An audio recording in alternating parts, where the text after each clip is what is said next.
नमस्कार साथियों, स्वागत है आप सभी का यूपीएससी पर। मैं हूं अंकित अवस्थी, आप हैं मेरे साथ में। आज एक बहुत ही जरूरी टाइटल में बेसिकली हमने आज सुबह आपसे डिस्कशन किया था कि बजट क्या होता है, और अब ही हम डिस्कस करने वाले हैं कि बजट में क्या कुछ हुआ है। साथियों, बजट का एनालिसिस करना अपने आप में बहुत लंबा समय लेता है। ऐसा संभव नहीं है कि हम 15 मिनट में आपको बता सके कि पूरा बजट क्या था, क्या क्या बातें रही, किस प्रकार से यह बजट खत्म कर दिया जाएगा। यह संभव नहीं है। लेकिन हां, एक ग्लांस हम उस पर डाल सकते हैं, एक नजर हम उस पर डाल सकते हैं, यह समझने के लिए कि क्या क्या मूल रूप से कुछ चीजें चेंज हुई हैं, कुछ हुआ है या नहीं हुआ है। देश की इकोनॉमी में जो विभिन्न प्रकार के सेक्टर्स होते हैं उनके ऊपर क्या प्रभाव पड़ा है, इन तमाम बातों को आज हम अपने इस सेशन में कर पाएंगे। तो स्वागत है मेरे सभी मित्रों का। जल्दी से सेशन शेयर कर दीजिए और जानिए कि आज के बजट में क्या कुछ सरकार की घोषणाएं रही, क्या बदला, क्या नहीं बदला, और किस प्रकार से हम उनको लेके आशान्वित हो सकते हैं। आशाओं से याद आया, जैसे ही मेरे प्यारे साथियों बात होती है कि कोई चीज सरकार ने की हो तो मार्केट ने उस पर कैसे रिएक्ट किया। देखिए, सिंपल सी बात है कि हम लोगों के पास में ना एक सिंपल सा तरीका है। जैसे खेतों में आप जब कोई खाद डालते हैं तो फूल या फल जब बन के बढ़िया आते हैं तो कहते हैं कि जमीन में फर्टिलाइजेशन ढंग से हो गया था। लेकिन मार्केट मतलब होता है शेयर मार्केट। वो इमीडिएटली, ऐसा नहीं है कि मार्केट मतलब शेयर मार्केट होता है, मार्केट सभी है। मतलब मैं भी अभी इस समय किसी मार्केट में ही हूं। लेकिन मुद्दा यह है कि जो शेयर मार्केट है, जो ऑनलाइन ट्रेड पर काम करता है, वो हर निर्णय को इमीडिएटली रिएक्ट करता है। अगर कोई निर्णय हुआ है तो उसका इमीडिएट इंपैक्ट शेयर मार्केट द्वारा दिखाया जाता है। तथ्यों से यह पता चला है कि शेयर मार्केट ने इस बजट को बहुत पॉजिटिवली लिया है। जैसे ही मेरे प्यारे साथियों ये रिपोर्ट निकल करके आई, देखिए मैं आपके सामने बजट की वो टीम भी प्रस्तुत कर रहा हूं जिसने ये बजट प्रस्तुत किया, जिनके बीच में निर्मला सीतारमण जी हैं। यहां पर मतलब अनुराग सिंह ठाकुर आपको दिखाई दे रहे हैं, यूनियन मिनिस्टर ऑफ स्टेट हैं फाइनेंस के। साथ में फाइनेंस सेक्रेटरी अजय भूषण पांडे जी हैं। जैसे ही ये निकल के आया मेरे प्यारे साथियों बजट, तुरंत जो मार्केट था उसने जबरदस्त वृद्धि दिखाई। यानी कि यहां पर मार्केट बहुत पॉजिटिव सिग्नेचर के साथ ऊपर चढ़ा।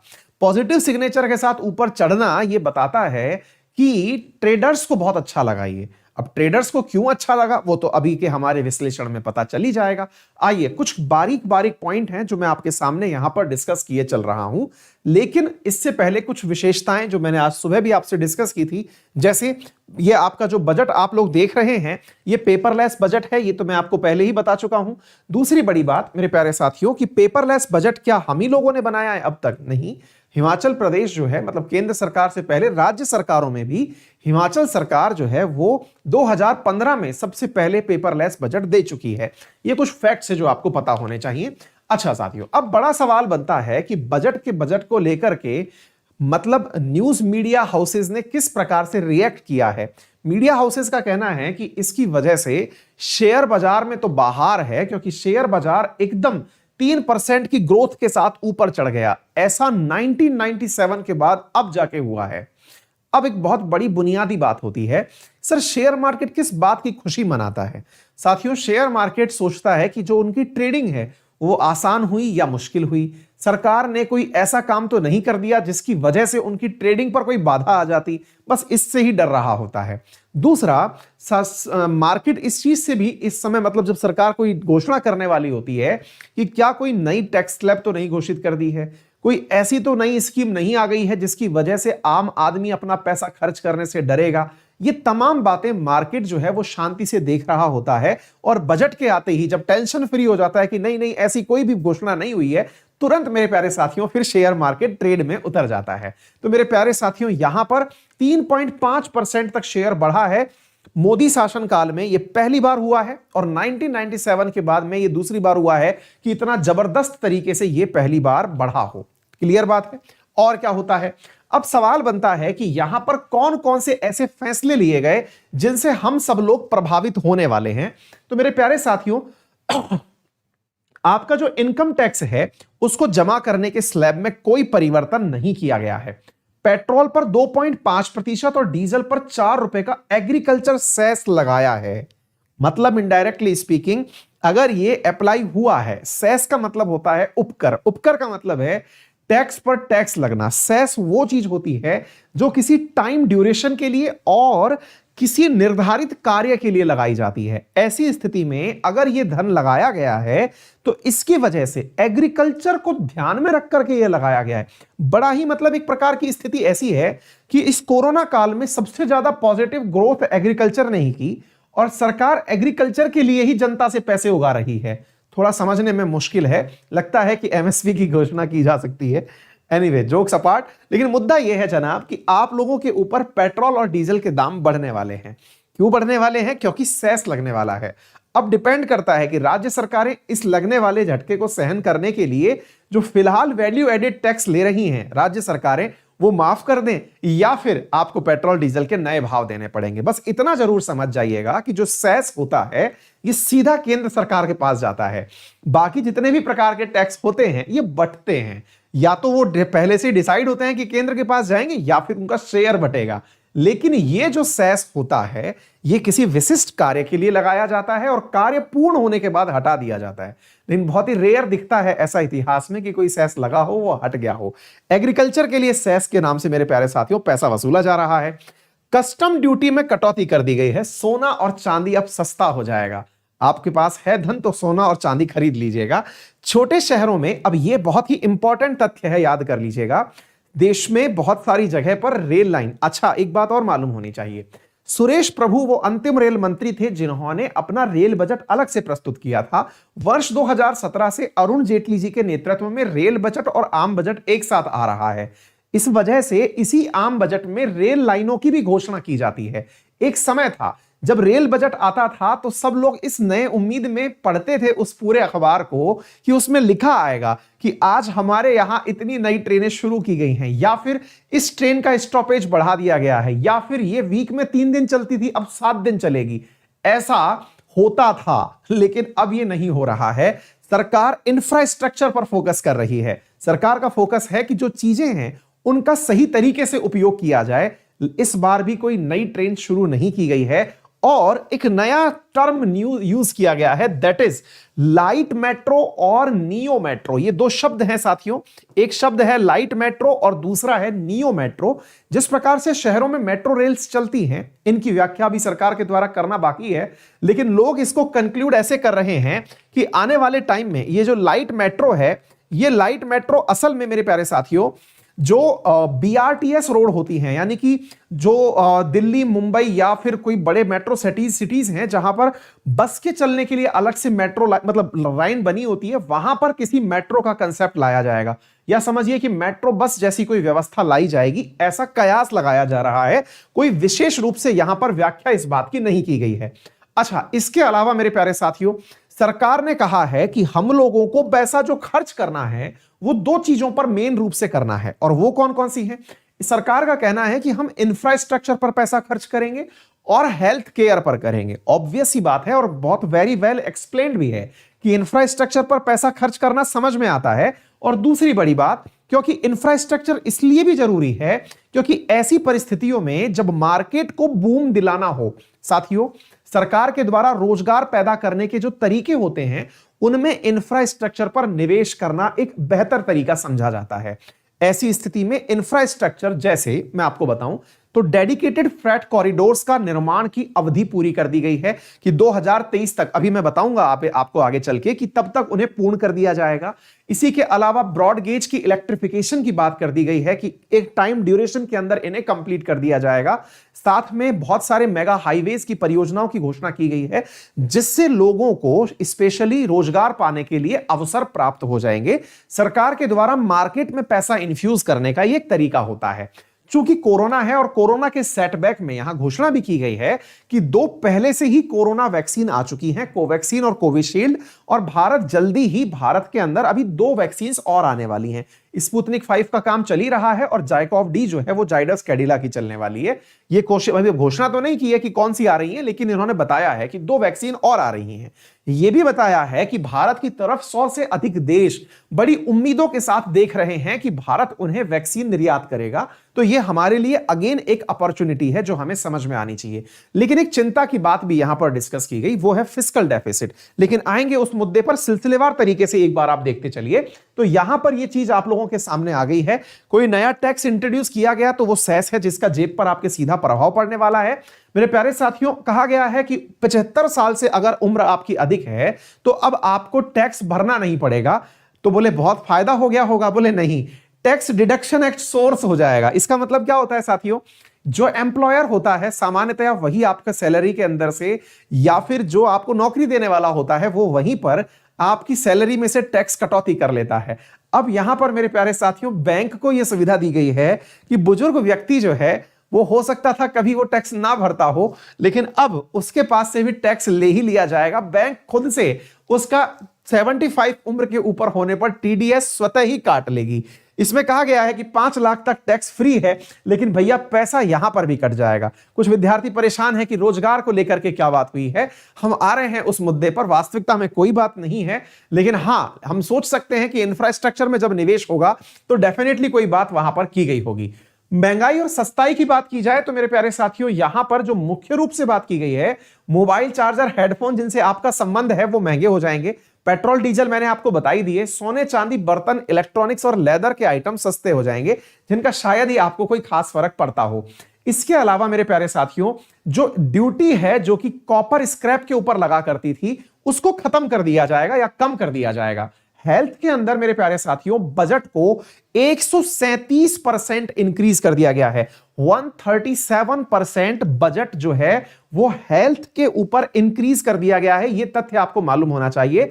सरकार ने 2,23,846 करोड़ रुपए केवल हेल्थ के लिए मेरे प्यारे साथियों यहां पर रखे हैं, जो कि लास्ट ईयर 94,000 करोड़ ही थे। ये बहुत सारी कमेटी की रिकमेंडेशंस भी थी। जैसा आप सबने देखा कि रिसेंटली जो हाल ही में कोरोना के केस में हुआ था, बहुत सारे फंड की आवश्यकता पड़ी थी, तो सरकार का कहना है कि हमने हेल्थ के लिए बजट को 137% बढ़ा दिया है। 35,000 करोड़ रुपए कोविड-19 वैक्सीन के लिए रखे हैं। तो इसका मतलब है कि सरकार आने वाले टाइम में कोविड-19 वैक्सीन को लोगों के पास में उपलब्ध करवाने के लिए खुद से पैसे देती रहेगी। और सरकार का कहना है कि 100 से ज्यादा देश हमारी तरफ देख रहे हैं, यानी कि कोरोना के बाद में जो मार्केट है वो वैक्सीन का बढ़ेगा। यह बात मेरे प्यारे साथियों यहां पर कही गई है। इसके अलावा किसानों के लिए क्या है, क्योंकि सभी लोगों की नजरें थी कि किसानों को ध्यान में रखकर सरकार कोई निर्णय लेती है या नहीं, क्योंकि 3 किसान बिल वर्तमान में काफी ज्यादा चर्चा में है। तो मेरे प्यारे साथियों किसानों के लिए ऑपरेशन ग्रीन, साधारणतया जो फसलें होती हैं 3 टॉप फसलें जिसे कहते हैं टोमेटो, अनियन एंड पोटैटो, इनके बारे में प्रिजर्वेशन बहुत ज्यादा जरूरी होता है। इनको सुरक्षित रखना जरूरी होता है। इनको संरक्षित रखने के लिए ही ऑपरेशन ग्रीन चलाया गया था एनडीए गवर्नमेंट के द्वारा। उसमें मेरे प्यारे साथियों 22 फसलें और शामिल कर दी जाएंगी, जिसकी वजह से उन फसलों का स्टोरेज करना आसान हो जाएगा। आपके पास अगर फसलें पैदा हो रही हैं तो अच्छी वैल्यू आने पर आप उन्हें सेंड कर सके, ऐसा कृषि बिल जो 3rd वाला है जिसके अंतर्गत आपको स्टोरेज करने का अधिकार दिया गया है, उसके लिए एक प्रकार से इसको दिशा समझ सकते हैं। इसके अलावा मेरे प्यारे साथियों एग्रीकल्चर इंफ्रास्ट्रक्चर फंड जो है उसकी एपीएमसी तक पहुंच होगी। असल में इनडायरेक्टली जो आपसे सेस लिया जा रहा है उसे एग्रीकल्चर के माध्यम से किसानों तक पहुंचाने के, एपीएमसी को उठाने के तरीके यहां पर बताने की बात कर रहे हैं। ठीक इसी प्रकार से वन नेशन वन कार्ड जो चला आ रहा है, राशन कार्ड, उसकी डायरेक्टिव भी बढ़ा दी जाएगी। एक चीज यहां पर और है, वो ये है कि जो जनगणना है वो पहली डिजिटल जनगणना होने वाली है। सरकार का कहना है, आपको मालूम होगा कि 2021 में जनगणना ड्यू है, तो 2021 वाली जनगणना के लिए कहा गया है कि ये डिजिटल जनगणना होगी, यानी कि जो सेंसस होगा, लोगों की जनगणना जो की जाएगी ये डिजिटली की जाएगी। ये इंपॉर्टेंट है। आसाम के अंदर टी वर्कर्स के लिए 1,000 करोड़ रुपए दिए गए हैं। 1,000 करोड़ आसाम के लिए। तो इसका मतलब यह हुआ कि सर ऐसा क्यों किया जा रहा है। रीजन है मेरे प्यारे साथियों, 4 चुनावी राज्य हैं जिसमें आसाम भी शामिल है। तो टी वर्कर्स को ध्यान में रखते हुए वहां के महिलाओं के लिए 1,000 करोड़ रुपए का, आसाम और बंगाल की महिलाओं के लिए उनके बच्चों की देखरेख के लिए 1,000 करोड़ रुपए की घोषणा की गई है। इसे आप चुनावी घोषणा ना समझें। इसके अलावा मेरे प्यारे साथियों यहां पर इंफ्रास्ट्रक्चर और रेलवे के लिए जो बातें बताई गई हैं, जो आप महत्वपूर्ण रूप से याद कर सकते हैं। सबसे बड़ी बात कि 100% इलेक्ट्रिफाई हो जाएंगी 2023 तक सभी ब्रॉड गेज की लाइंस। ये तथ्य आप याद रख सकते हैं कि 2023 तक सारी जो रेलवे लाइंस हैं ब्रॉडगेज वाली, उनका इलेक्ट्रिफिकेशन हो जाएगा 2023 तक। 2022 तक यानी 2022 तक ईस्टर्न और वेस्टर्न डेडिकेटेड फ्रेट कॉरिडोर जो बन रहे हैं, जहां लुधियाना से लेकर दानापुरी तक जो बन रहा है और दादरी से लेकर के जो जेएनपीटी तक बन रहा है, वो पूरी तरह बन जाएंगे। ये बहुत बड़ी बात है, जिसकी वजह से सामान यानी कि माल ढुलाई जो है, आवाजाही, वो बहुत आसान हो जाएगी। सोमनगर गोमो दानापुरी सेक्शन में पीपीपी मॉडल का उपयोग किया जाएगा, पब्लिक प्राइवेट पार्टनरशिप का उपयोग किया जाएगा। खड़गपुर विजयवाड़ा भुसावल खड़गपुर रेडी कॉरिडोर बनेगा। इटारसी विजयवाड़ा में भी फ्यूचर रेडी कॉरिडोर बनाए जाएंगे। ये फ्यूचरिस्टिक बातें हैं जो आपको यहां पर बताने का प्रयास किया गया है। क्लियर है? इसके अलावा 2 प्रकार की मेट्रो बताई गई हैं, उनमें से एक का नाम मेट्रो लाइट है और एक का नाम मेट्रो नियो है। सरकार का कहना है कि वर्तमान में 702 किलोमीटर, यह तथ्य याद कर लीजिएगा, वर्तमान में 702 किलोमीटर की मेट्रो लाइंस हमारे पास हैं और यहां माना जा रहा है कि आने वाले समय में 27 शहरों में भारत में 1016 किलोमीटर की ट्रेन लाइन जो मेट्रो की हैं वो चालू हो जाएंगी। टीयर 2 सिटी जो हैं उनके अंदर मेट्रो लाइट और मेट्रो नियो जल्दी ही शुरू की जाएंगी। ये नया टर्म निकल करके यहां पर दिया गया है, ये आप लोगों के लिए यहां पर मालूम होना चाहिए। ठीक है ना? जिन राज्यों में चुनाव है वहां पर चुनावी घोषणाएं हुई हैं और उन चुनावी घोषणाओं में क्या क्या है जरा देख लीजिएगा। तमिलनाडु के अंदर 3500 किलोमीटर का नेशनल हाईवे, केरल के अंदर 1100 किलोमीटर का नेशनल हाईवे, बंगाल के अंदर 25,000 करोड़ का हाईवे बनेगा। इसी के साथ साथ आसाम के अंदर नेशनल हाईवे का विस्तार होगा और 34,000 करोड़ रुपए आसाम के अंदर मेरे प्यारे साथियों दिए जाएंगे। ये कुछ इस प्रकार की घोषणाएं मेरे प्यारे साथियों यहां पर की गई हैं।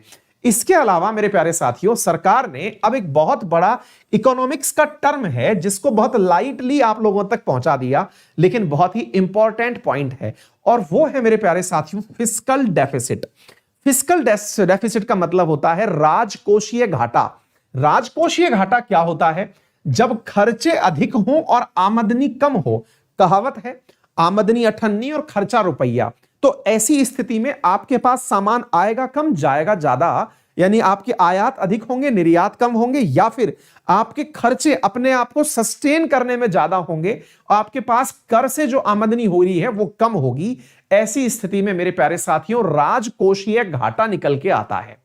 भारत के अंदर राजकोषीय घाटा जो है वो एफआरबीएम एक्ट के तहत, ये याद कर लीजिएगा मेरे प्यारे साथियों, fiscal responsibility and budget management act, ये भारत के अंदर एक एक्ट ऑलरेडी काम करता है, जिसके तहत यह कहा गया है कि सरकार को अपनी कुल जीडीपी का मार्च 2021 तक, ध्यान से सुनिएगा, 2021 आ रहा है अभी, मार्च 2021, तब तक 3% ही हमारे पास में एफआरबीएम एक्ट के तहत फिस्कल डेफिसिट जो है, यानी कि राजकोषीय जो हमारा घाटा है, वो कुल जीडीपी का 3% ही रहना चाहिए, 3% ऑफ जीडीपी।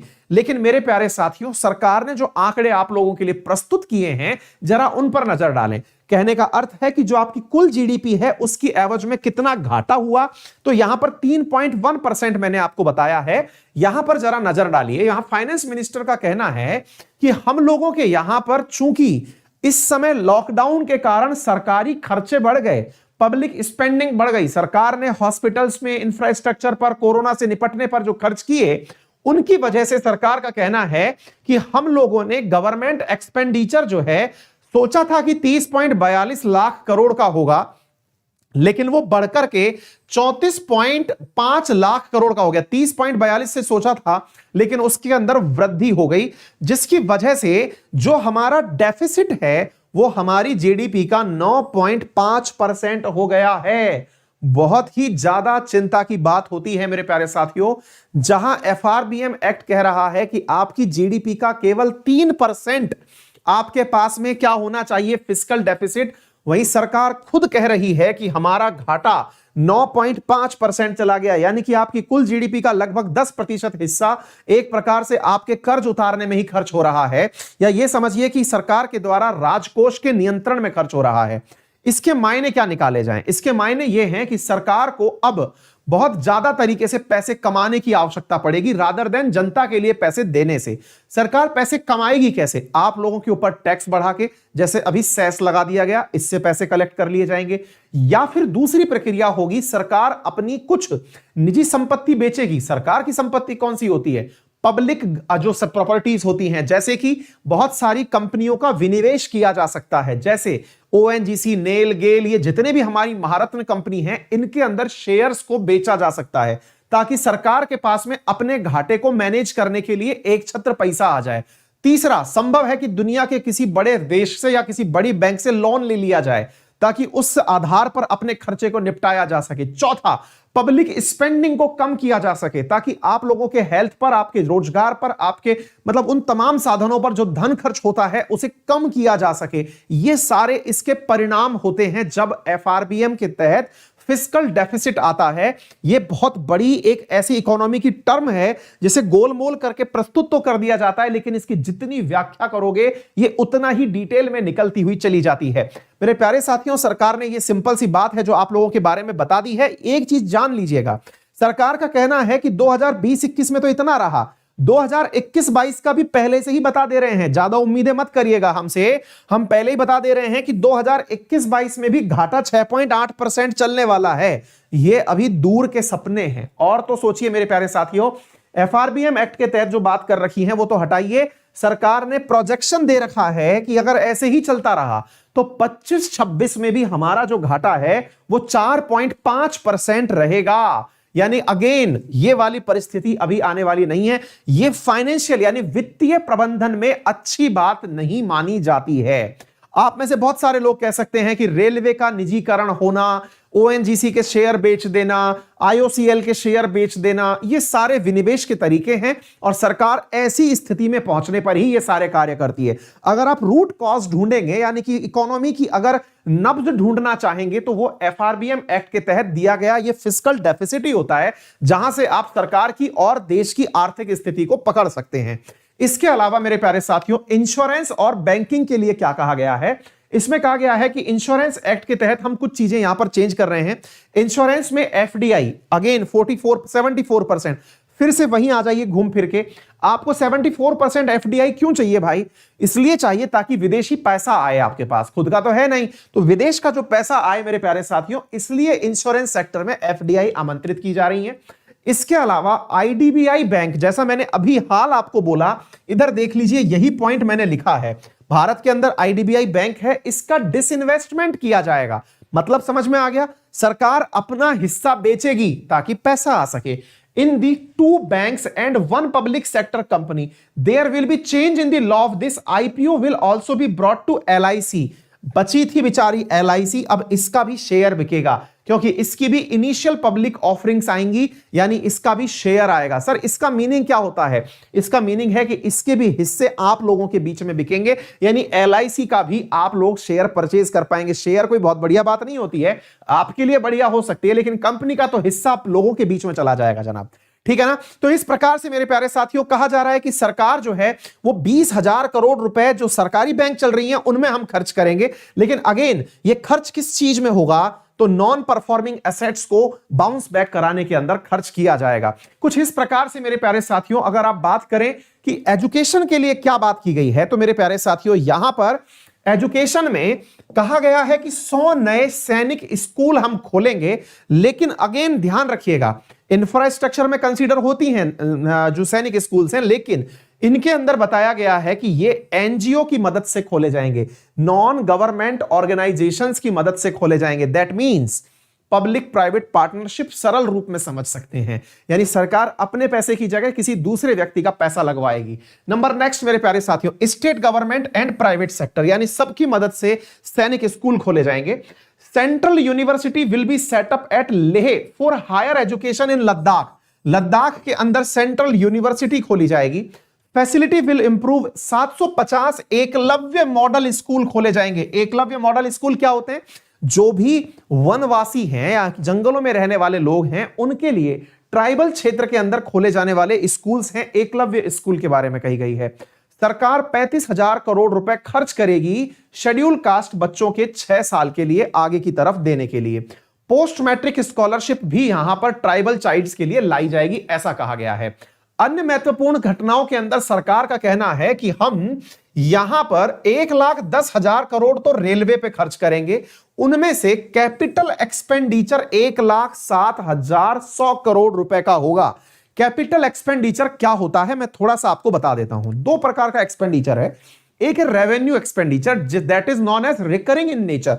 रिकरिंग का मतलब होता है जिसके बारे में आपको पता है कि यह हर महीने होने वाला है या हर साल होने वाला है। उदाहरण के रूप में समझिए, अगर मुझे 10 एम्प्लॉय रखने हैं और मैंने उनको सैलरी देनी है तो वो हर महीने तय है कि यह सैलरी दी जाएगी। That means that is recurring, यानी कि पुनरावृत्ति होनी है इस घटना की।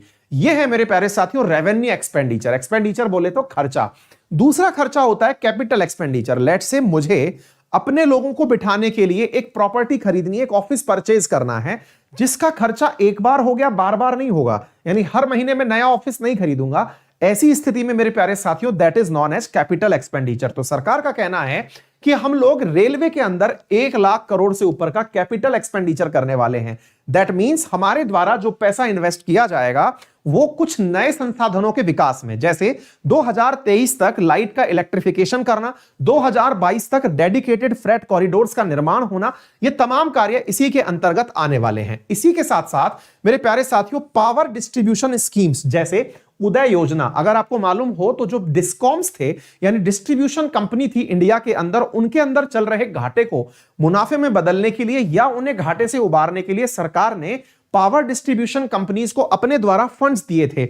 ऐसे ही फंड 3,05,000 करोड़ के मेरे प्यारे साथियों पावर डिस्ट्रीब्यूशन कंपनी को एक प्रकार से समझिए कि उदय स्कीम के माध्यम से दिए जाएंगे।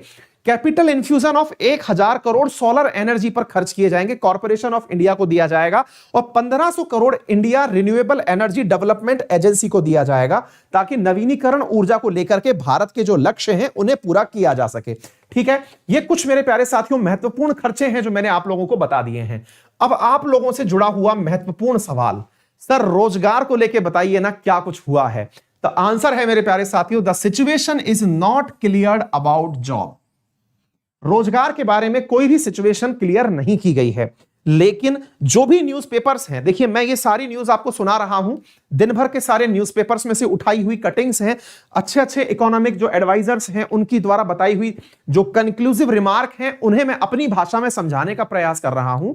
तो यहां पर उनका कहना है कि डायरेक्ट जॉब के बारे में सरकार ने कुछ नहीं बोला, लेकिन सरकार अगर बोल रही है कि इंफ्रास्ट्रक्चर का विकास होगा, तो ऐसी स्थिति में संभव है कि इंफ्रास्ट्रक्चर के विकास में काम तो इंसान ही करेगा। ऐसी स्थिति में इंसान के लिए मेरे प्यारे साथियों यहां पर बजट दिया गया है इंफ्रास्ट्रक्चर के रूप में। तो जो इंफ्रा का बजट है उससे संभव है कि गवर्नमेंट जो है वो 1.5 लाख तक रोजगार डेवलप कर दे। दैट मींस ये वो जॉब हैं जो इंफ्रास्ट्रक्चर के विकास के लिए लाए जा रहे हैं। उम्मीद है आप लोगों को यह बात अच्छे से समझ में आ गई होगी। बाकी तो भैया शेयर मार्केट है, शेयर मार्केट के कुछ ट्रेंड आपके सामने दिखाए गए हैं।